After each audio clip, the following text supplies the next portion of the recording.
Hello, my name is Robert Toomey, and this is my project presentation for Geospatial Analysis and Modeling.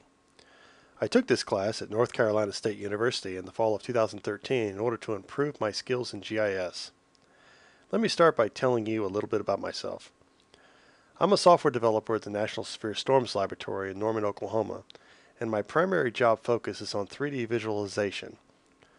I'm always looking to learn new ways to visualize and interact with meteorological data.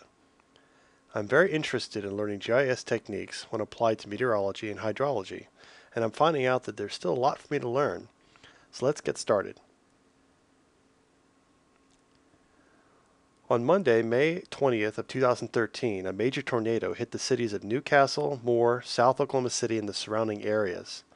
Estimated wind speeds for this particular storm are rated at the enhanced Fujita scale of 5, which is the highest level of damage. This scale means the winds were estimated over 200 miles per hour. We'll talk a little more about this scale in the next couple of slides. This particular storm was over a mile wide and traveled at least 14 miles, covering both McLean and Cleveland County. There were 24 direct fatalities, including 9 children. An unknown indirect number of fatalities occurred. These indirect deaths are from rescue efforts or stress, such as heart attacks, that can occur later. For example, with the Joplin May 22, 2011 tornado, a police officer was struck and killed by lightning during an emergency response. There were 387 treated for injuries at local hospitals, and later over 1,100 people registered for disaster assistance. And finally, there were an estimated 1,150 homes destroyed, reported by the Oklahoma Department of Emergency Management. Let's talk a little about the enhanced Fujita scale. In 2006, this scale replaced the older F-scale rating system that was created in 1971.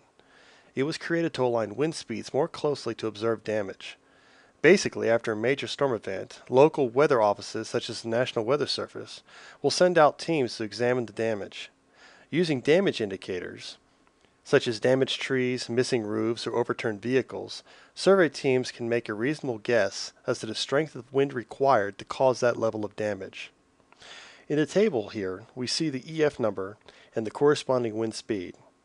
I want you to notice that even an EF2 rating has over 100 mile per hour winds. This would knock most people over and cause decent damage to structures. Here is an example of just an EF2 rating of damage. Note that even with this low rating, there is significant structure damage to this building. The roof is missing, and parts of windows and walls are missing. Someone inside this building in a closet or interior room would probably be okay. Now we will look at an EF4, EF5 example, showing damage occurring at wind speeds of over 200 miles an hour. This is an actual picture of Briarwood Elementary School in Moore, Oklahoma, where fatalities occurred. At this wind speed rating, not much of the structure is left. In cases like this, being underground in a shelter is the best option for survival. Now for a quick overview of the study site for those not very familiar with Oklahoma.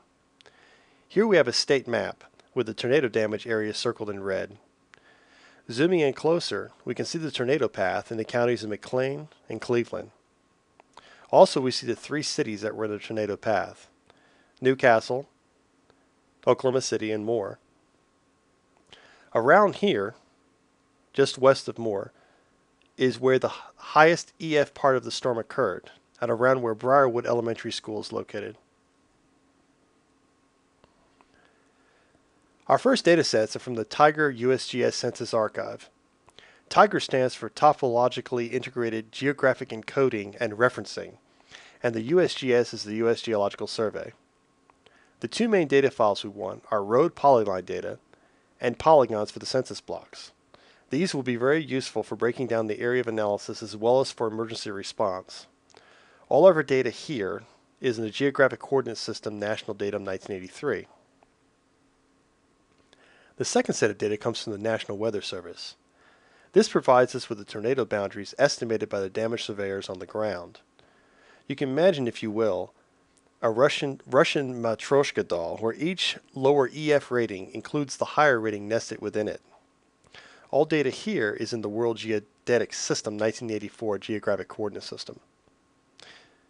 We also have data from the Oklahoma Conservation Commission's Office of Geographic Information.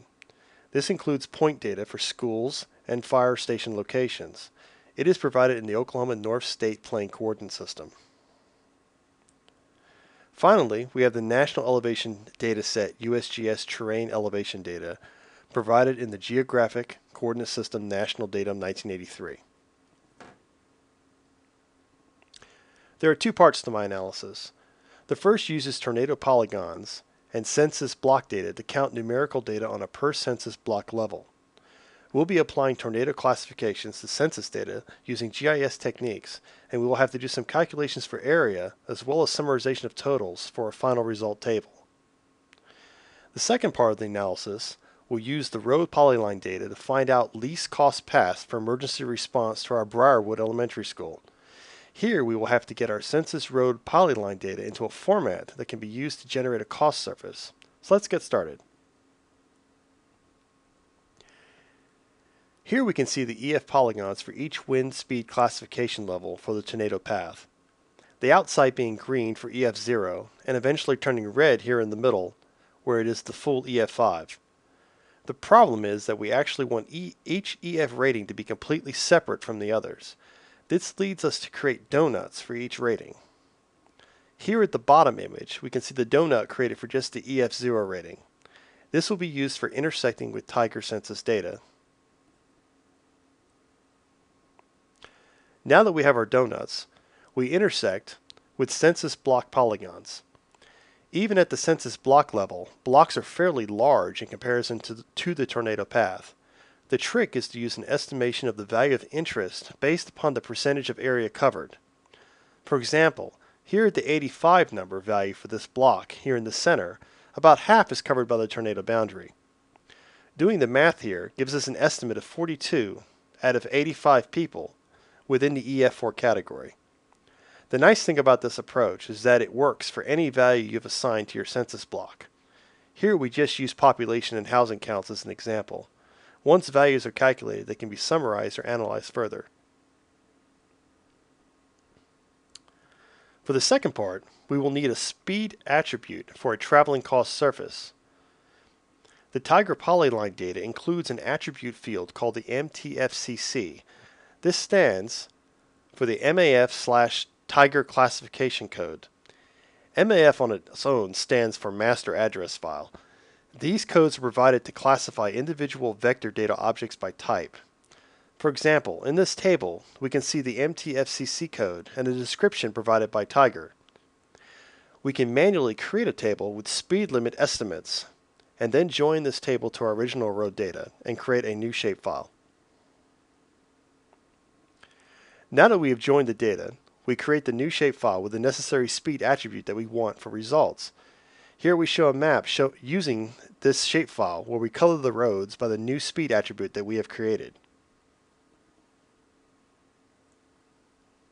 Finally, with this new speed attribute, we can create a cost surface for the Briarwood Elementary School area. We can then use this to perform a least cost path analysis for local fire stations.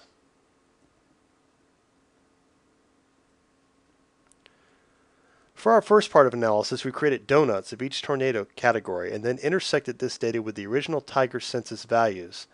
This allowed us to get a more accurate estimate of the value per census block that we were interested in. We add up the rows of each category and create a result table. Here we see each EF number and a count of population and households for each.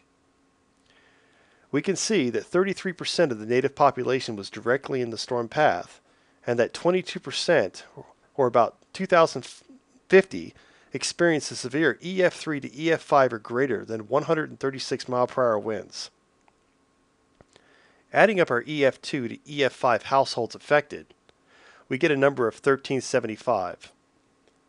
This number is very close to the 1,150 estimate from the Oklahoma Department of Emergency Management.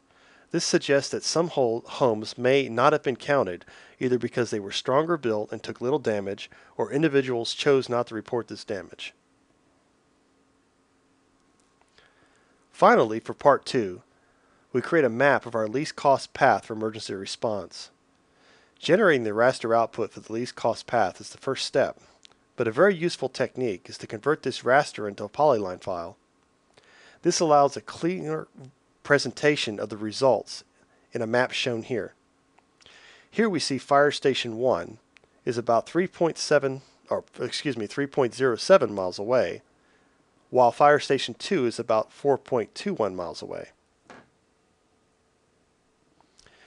In conclusion, what have we tried to do here? The first thing we have done is to try to estimate analysis values on a per tornado category basis. This technique will work for any value we have assigned to a census block. Since census blocks have unique 15-digit identification IDs, we can join data from many sources for this type of analysis. Also, travel times for emergency response can be much longer than anticipated. This can be hampered by storm debris or people trying to outdrive a storm and blocking roadways. Some difficulties involved are finding data at a level of detail high enough for tornado paths. A relatively small geographic area is covered by a tornado versus a hurricane, for example. Many important census data sets are provided only at the tract level. This tornado covered about 16 census tracts, which would not be fine enough resolution of data for many types of analysis. Well, where do we go from here? First, I'm still fairly new at GIS techniques in general. I'd like to learn more about GIS, especially with meteorological and hydrological applications. I'd also like to increase my skills in location and finding high-resolution GIS data, especially for areas impacted by tornadoes. Finally, I'm hoping to work more with watershed analysis on tornado boundaries and maybe apply these techniques to wind or flooding conditions during storms. And that wraps up this presentation. Thanks for watching and have a great holiday season. Goodbye for now.